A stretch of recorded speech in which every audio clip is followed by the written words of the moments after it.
Hello guys, मैं Naresh Kumar classes में आप सभी का स्वागत करता हूं। गाइस, हम लोग पढ़ रहे हैं क्लास 8th हिस्ट्री से chapter number 5 when people rebel 1857 and after. चलिए शुरू करते हैं।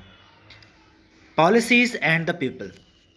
The policies of east India company affected different people like kings, queens, peasants, landlords, tribals and soldiers in different ways. कह रहे हैं जो पॉलिसीज़ थी ईस्ट इंडिया कंपनी की, वो जो हैं हमारी कंट्री के अंदर जो डिफरेंट पीपल्स थे, जैसे कि उस समय पर जो राजा रानी, पीजेंट्स या लैंडलॉर्ड्स जो हुआ करते थे, ट्राइबल्स और जो सोल्जर्स थे, इन सभी को डिफरेंट तरीके से जो है अफेक्ट कर रही थी। तो आगे हम जो लेके चल रहे हैं इसको नवाब के साथ लेके चल रहे हैं। Nawab lose their powers. Since the mid 18th century, Nawabs and Rajas had been their power erode. They lost their authority and honor. कह रहे लगभग 18वीं शताब्दी के बीच में जो नवाब और जो राजाज थे, उनकी पावर जो है ख़त्म होने लगी थी, ये कह सकते हैं कम होने लगी थी, और वे अपनी अथॉरिटी, अपने सम्मान, इन दोनों को खोने लगे। इन 1801 a subsidiary alliance was imposed on Awadh and it was annexed in 1856 on the basis of misadministration। 1801 में एक सब्सिडरी अलायंस जो है अवध के ऊपर थोपा गया और 1856 में अवध को जो है ब्रिटिश एडमिनिस्ट्रेशन ने अपने कंट्रोल में ले लिया मिस एडमिनिस्ट्रेशन के नाम पर। Along with this, direct conquest and doctrine of lapse were imposed and symbols of authority were destroyed। कह रहे हैं इसके साथ साथ, ये सब्सिडी अलायंस के साथ साथ डायरेक्ट कॉन्क्वेस्ट यानी कि बैटल किए गए, उनमें जो है छोटे छोटे राज्यों को जीतना शुरू कर दिया ब्रिटिश फोर्सेस ने, और इसके साथ साथ डॉक्ट्राइन ऑफ लैप्स का भी जो है इस्तेमाल किया गया, जिसके थ्रू कई जो किंगडम्स थी उस समय पर उनको जो है अपने कंट्रोल में ले लिया गया। ये डॉक्ट्राइन ऑफ इम्पोज लैप्स क्या है, थोड़ा सा हम इसके बारे में समझ लेते हैं। डॉक्ट्राइन ऑफ लैप्स का मतलब है, जो मतलब था उस समय पर, उसका मतलब था कि अगर किसी राजा की अपने खुद की संतान नहीं होगी, तो ऐसी स्थिति में अगर उसने कोई बच्चा अडॉप्ट भी कर रखा है, तो उसकी जो किंगडम है वो उसके अडॉप्टेड सन के पास जो है ट्रांसफ़र नहीं होगी। यानी कि जो किंग के बाद जो राजा बनता, वो उसका गोद लिया हुआ पुत्र जो है राजा नहीं बन सकता था। उसका अपना खुद का जो ब्लड है सिर्फ वही राजा बन सकता था, और जिसका ऐसा नहीं था तो उसकी जो किंगडम थी वो ऑटोमेटिकली जो है ब्रिटिश गवर्नमेंट के पास, यानी कि ईस्ट इंडिया कंपनी के पास उस समय पर चली जा रही थी। तो इसका ही एग्ज़ाम्पल जो था वो झांसी का था। आपने सुना होगा झांसी का जो बैटल हुआ वो इसी डॉक्ट्राइन ऑफ लैप्स की वजह से ही हुआ था, क्योंकि झांसी के जो राजा थे और जो रानी थी, आपको नाम सुना ही है, रानी लक्ष्मीबाई, उनकी अपनी खुद की कोई संतान नहीं थी। उन्होंने एक बच्चे को गोद ले रखा था, जिसको ब्रिटिश जो ऑफिशियल्स थे उन्होंने जो है उसको किंगडम का जो किंग मानने से इनकार कर दिया था, और इसी वजह से जो है आगे चलकर जो है दिक्कतें होनी शुरू हो गई थी। The company began to plan to bring an end to Mughal dynasty and Bahadur Shah Jafar was declared as the last king of Mughals। Company ने प्लान किया कि जो मुग़ल डायनेस्टी है इसका इसका खात्मा कर देना चाहिए, इसको समाप्त कर देना चाहिए, मुग़ल वंश की समाप्ति हो जानी चाहिए, और बहादुर शाह जफ़र को लास्ट किंग ऑफ मुग़ल्स जो है डिक्लेयर कर दिया गया। The peasants and the सिपॉयज़।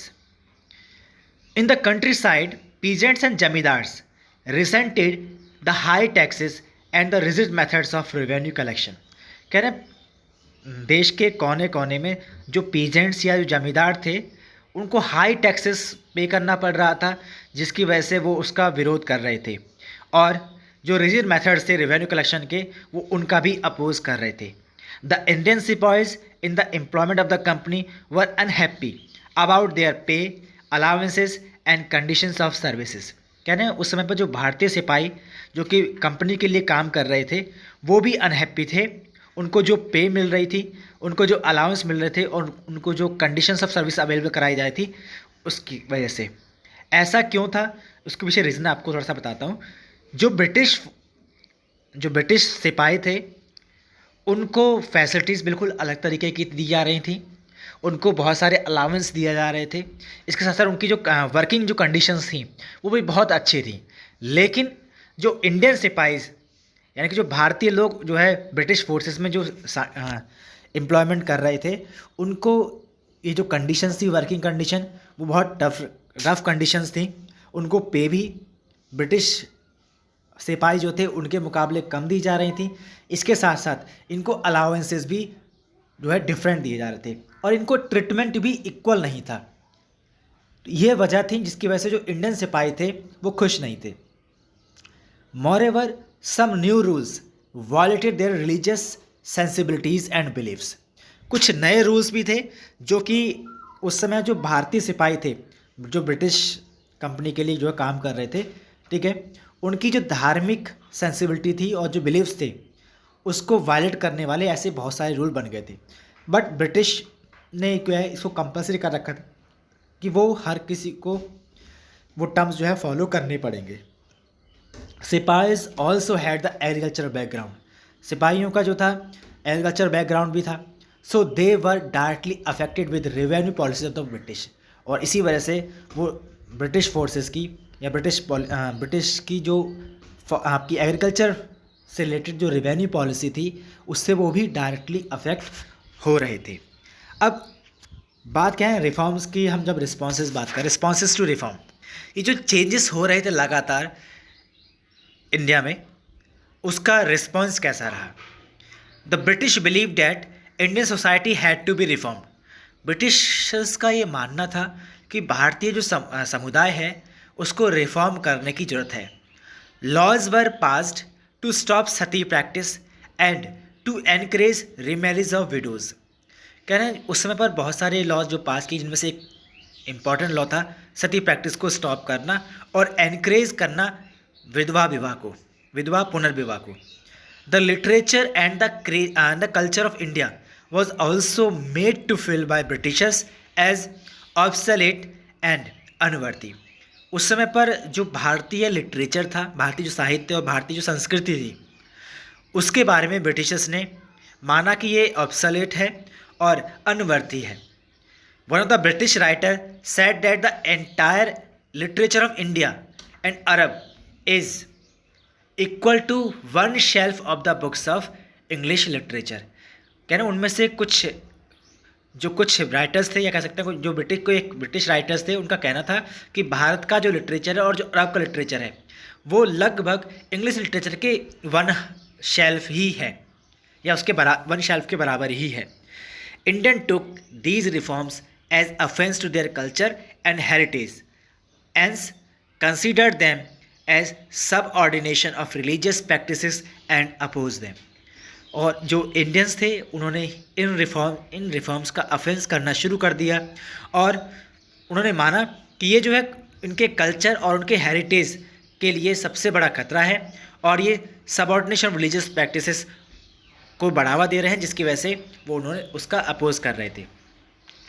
Through the eyes of the people convict that the English were determined to wipe out the religions of Hindu and the Muslim and wanted the whole population to be converted in Christianity। कह रहे हैं उस समय पर जो लोगों की समझ में जो आ रहा था वो लग रहा था कि जो इंग्लिशर्स हैं वो हमारे हिंदू या मुस्लिम धर्म को जो है वाइप आउट यानी ख़त्म करने के बारे में सोच रहे हैं और ये पूरी की पूरी पॉपुलेशन को क्रिश्चियनिटी में कन्वर्ट करने की बात कर रहे हैं। धीरे धीरे होता क्या है, ये जो है लगातार जो अपोज था, जो रोष था आम जनता का उस समय पर, वो लगातार बढ़ते ही चला जा रहा था। उसके बाद a mutiny becomes a popular rebellion. In May 1857 a massive rebellion started against the company's very presence in India. कह रहे मई 1857 में एक मैसिव रिबेलियन जो है शुरू हो गया अगेंस्ट कंपनी, या कह सकते हैं उसमें भारत ने कंपनी के अगेंस्ट जो है एक बड़ा रिबेलियन देखा। The instant reason of mutiny was the use of cartridge greased with cow and pig fat. Sepoys took it as blot on their religious sentiments and news was spread in the all the regiments. कह रहे हैं जो instant reason था इस mutiny का, इस rebellion का, वो था यूज़ ऑफ कार्टेज, जो कि ग्रीस किया करके दिए जा रहे थे काव या पिग फैट के साथ, गाय और सुअर की चर्बी के साथ जो है ग्रीस कर कर जो है ये कार्ट्रेज जो है दिए जा रहे थे। सिपॉयज़ ने क्या किया, इसको अपने धार्मिक सेंटिमेंट्स के अपोज में माना और धीरे धीरे क्या था, ये सारी जो रेजिमेंट्स थी उस समय पर सिपाहियों की, वो वहाँ पर ये बात फैलनी शुरू हो गई। Sepoys mutinied in several places beginning from Meerut and large number of people from different sections of society rose up in rebellion. Sepoys ने क्या किया, इकट्ठा होना शुरू किया जगह जगह प्लेसेस पर, और उन्होंने मेरठ से जो है अपनी म्यूटिनी की शुरुआत कर दी। इसमें लार्ज नंबर ऑफ पीपल जो कि डिफरेंट सेक्शन ऑफ सोसाइटी से थे वो भी इस रिबेलियन में जो है शामिल होना शुरू हो गए। Anger against high taxes, disruption of crafts and trade, dissatisfaction of nobles and rumours in sepoys finally led to the mutiny of 1857। कहने जो गुस्सा था हाई टैक्सेस को लेकर, डिसरप्शन ऑफ क्राफ्ट्स और ट्रेड, डिससेटिस्फैक्शन ऑफ नोबल्स, इसके साथ साथ जो सिपाहियों में जो रूमर्स फैला उसकी वजह से म्यूटिनी ऑफ 1857 जो है सामने आया। From Meerut to Delhi on 29 March 1857, Mangal Pandey, a young soldier, was hanged to death for attacking his officers in Barakpur, and soldiers also rebelled against the use of grease cartridge। खैर 29 मार्च 1857 को मंगल पांडे जो कि एक बिल्कुल यंग सिपाही थे, उनको फांसी पर लटकाकर जो है मृत्यु के घाट उतार दिया गया। कि वो इसलिए क्योंकि उन्होंने बैरकपुर में अपने एक ऑफिसर के ऊपर अटैक किया था जो ग्रीस्ड कार्टेज यूज़ हो रहे थे उसके लिए। सोल्जर्स ने इसकी वजह से फिर जो है रिबेल शुरू कर दिया, use of greased cartridge. In response to this revolt soldiers were captured and were put in jail. खैर इस रिवॉल्ट की वजह से जो सोल्जर्स थे उनको पकड़ लिया गया और उनको जेल में डाल दिया गया। The response of other Indian soldiers in Meerut was quite extraordinary.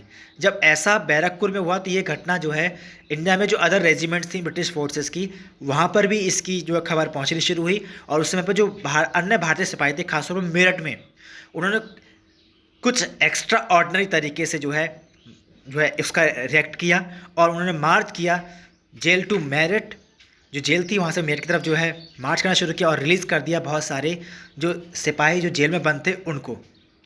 The sipahi rode all nights of 10 May to reach Delhi, और जितने सिपाही थे वो सारे 10 मई तक जो है 10 मई के जो है दिल्ली की तरफ निकल पड़े। The regiment station in Delhi also rose up in rebellion and many British forces और officers were killed, arms and ammunition seized, building set on fire. उस समय पर जो अलग जो रेजिमेंट स्टेशन थे दिल्ली के अंदर, उन्होंने भी जो है रेबेलियन शुरू कर दिया और बहुत सारे ब्रिटिश ऑफिसर्स को जो है मार दिया गया, बहुत सारे हथियार, बहुत सारे एम्यूनिशन जो थे उनको सीज कर लिया गया और बिल्डिंग्स को जो है आग लगा दी गई। The soldiers forcefully met Bahadur Shah Zafar and proclaimed him as their leader, और जो सोल्जर्स थे वो फोर्सफुली जो है बहादुर शाह जफर से मिले और उन्होंने बहादुर शाह जफर को अपना लीडर मान लिया। बहादुर शाह जफर ने क्या किया, एक्सेप्ट कर लिया रिबेलियंस की प्ली को और called regional rulers to fight against British, और उन्होंने जो रीजनल रूलर्स थे, जो क्षेत्रीय राजा थे, उनसे ब्रिटिश फोर्सेस के अगेंस्ट फाइट करने के लिए कहा। धीरे धीरे ये जो रिबेल था ये बढ़ने लगा, तो आगे वही कह रहे हैं, the rebel spread after the British were routed from Delhi there was no uprising for almost a week. कह रहे हैं जैसे ही ब्रिटिश ने रूट करना शुरू किया दिल्ली की तरफ, तो कोई अपराइजिंग जो है लगभग एक वीक तक नहीं देखने को मिला। Then a spurt of mutinies began, और उसके बाद जो है फिर छोटी छोटी जो है मिटनीज देखने को मिलने लगी। Regiments after regiment mutinied and took off to join other troops at nodal points like Delhi, Kanpur and Lucknow. Regiment के बाद रेजिमेंट जो है म्यूटिनीड होने लगी और वो ज्वाइन करने लगी अदर ट्रुप्स को एट नोडल पॉइंट्स जैसे कि Delhi, Kanpur, Lucknow. One by one the rebel spread to entire northern India led by different leaders such as Nana Sahib of Kanpur, Birjis Qadr of Lucknow and his mother Begum Hazrat Mahal Rani Lakshmibai took as active part in organising the uprising against the British. इन सभी ने जो है अलग अलग जगहों पर जो है ब्रिटिशर्स के अगेंस्ट जो है इस अपराइजिंग को बढ़ावा दिया, उसमें ये लोग भी शामिल रहे। The whole scene frightened the British, ये जो पूरा सीन था इसने ब्रिटिशर्स को जो है काफ़ी डरा दिया। They started changing notes of fear, और फिर उन्होंने जो है जो नोट्स ऑफ फियर था उसको चेंज करने को शुरुआत कर दी। The regional rulers allied with Mughal rulers as they thought that this way they can restore their authority to rule which was not possible under British administration. ऐसा इसलिए था, जो रीजनल रूलर्स थे उनका मानना था कि मुगल रूलर के थ्रू वो जो है अपने आप अपनी अथॉरिटी को रिस्टोर कर सकते हैं जैसा कि उनका पहला था, और ब्रिटिश एडमिनिस्ट्रेशन में उनके जो राइट्स थे वो कम हो गए हैं, उनको वापस से वो रिस्टोर कर सकते हैं। ऐसा ही था उस समय पर, लेकिन उसके बाद कंपनी ने फाइट बैक किया। The unnerved by the scale of the upheaval they decided to repress the revolt with all its might। कह रहे हैं जब लगातार बड़े लेवल पर ये रेबल्स बढ़ने मिटनी शुरू हुई, उसके बाद जो है ब्रिटिश फोर्सेस ने या ब्रिटिश ऑफिशियल्स ने डिसाइड किया कि अब जो है इस रिवॉल्ट को दबा देना चाहिए पूरी तरीके से। न्यू लॉज वर मेड, उसमें फिर कुछ नए लॉ बनाए गए। जो बेस्ट जनरल थे उनको जो है ब्रिटिश यानी कि ब्रिटेन से बुला लिया गया और उनको बेटर एम्यूनेशन यूज़ करने के लिए दिए गए। Delhi was recaptured from the rebel forces in September 1857, और 18 सितंबर 1857 में दिल्ली को फिर से रिबेल फोर्सेज से जो है रिकैप्चर कर लिया गया। द लास्ट मुगल एम्परर जो कि बहादुर शाह जफर थे, उनको कोर्ट में ले जाया गया और उनको लाइफ टाइम के लिए इम्प्रिजनमेंट कर दिया गया। He along his wife was spent to prison in Rangoon, उनको और उनकी वाइफ को जो है रंगून में भेज दिया गया, और उनके जो 2 सन थे उनको मार दिया गया अलग अलग बातों को, अलग अलग जजों के थ्रू, उसकी आंखों के सामने ही। People continue to resist and battle the British, लोग जो है अभी भी जो है ब्रिटिश इसका जो है विरोध कर रहे थे और लगातार लड़ाइयाँ लड़ रहे थे। The British had to fight for 2 years to suppress the massive forces of popular rebellion, and it was in 1859 that they were successfully in getting all rebels suppressed। कह रहे हैं ब्रिटिश फोर्सेस को लगभग 2 साल लग गए इस मैसिव जो फोर्सेस ऑफ पॉपुलर रिबेलियन था इसको सप्रेस करने में, और 1859 में जाकर इस पूरे रिबेल को जो है सप्रेस कर दिया गया। British fought back hard and on their hand tried to win the people's faith again by giving the rights to landlord who supported them and to those who did not kill any white। कि British ने जो है आगे चलकर बहुत संघर्ष किया, और उसके बाद उन्होंने कोशिश की लोगों पर अपना विश्वास जो है दिखाने की, ये कह सकते हैं लोगों के अंदर अपने लिए विश्वास जताने की। इसके लिए उन्होंने क्या किया, उनको राइट्स देने शुरू कर दिए जो लैंडलॉर्ड थे उनको, इसके साथ साथ वो भी उनको जिन्होंने उनको सपोर्ट किया, इसके साथ साथ जिन्होंने वाइट को नहीं मारा था उनको भी उन्होंने जो है कुछ ना कुछ जो है बेनिफिट देने शुरू कर दी, जिससे कि वो लोगों में अपने लिए ट्रस्ट जो है क्रिएट कर सकें। आफ्टरमाथ, जैसे कि बैटल मतलब पूरा जो है रिबेलियन ख़त्म हो गया, उसके बाद क्या हुआ, some important changes were introduced by British after they regained control by the end of 1859। कह रहे हैं जब 1859 में उस पूरे रिबेलियन को ख़त्म कर दिया गया, उसके बाद और जब उनका कंट्रोल हो गया पूरा, उसके बाद ब्रिटिशर्स ने क्या किया, कुछ नए चेंजेस जो है इंट्रोड्यूस किए। The British parliament passed a new act 1858, British parliament ने एक नया एक्ट पास किया 1858 के नाम से, and transfer the power of the East India Company to the British crown in order to ensure a more responsible management of Indian affairs, जिसके through East India Company की सारी पावर्स जो हैं वो ब्रिटिश क्राउन के under में चली गई, जो कि जिससे कि वो इंश्योर कर सकें ज़्यादा responsible management of Indian affairs. All ruling chiefs of the country were allowed to pass on their kingdoms to their heirs including the adopted son. क्या जितने भी रूलिंग चीफ थे उनको अब ये राइट दे दिया गया कि वो अपनी किंगडम्स को अब अपने हायर्स मतलब अपनी संतानों को, भले ही वो उनकी अडॉप्टेड संतान ही क्यों ना हो, उसको अब वो जो है अलाउ ट्रांसफ़र कर सकते हैं अपने किंगडम को। जो कि 1857 से पहले ऐसा नहीं था। और क्योंकि इसी वजह से आपने जो रानी लक्ष्मीबाई थी वो भी बैटल में थी, क्योंकि मैंने आपको बताया डॉक्ट्राइन ऑफ लैप्स वाला वो उसमें था ऐसा कुछ। ठीक है, तो अब जो था ब्रिटिश जो क्राउन किंग थी या ब्रिटिश जो क्राउन थे, जो भी या लेडी थी या जेंट्स थे, ठीक है, उन्होंने जो है अलाउ कर दिया अब कि अब जो है जो रूलिंग चीफ हैं वो अपने किंगडम को, अपने हायर्स को इंक्लूडिंग अडॉप्टिव सन्स को वो अब ट्रांसफ़र कर सकते हैं।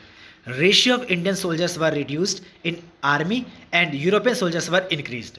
कारण जो रेशियो था इंडियन सोल्जर्स का ब्रिटिश आर्मी के अंदर, इंडिया के अंदर, ठीक है, उनको अब रिड्यूस कर दिया गया और यूरोपियन सोल्जर्स की संख्या बढ़ा दी गई।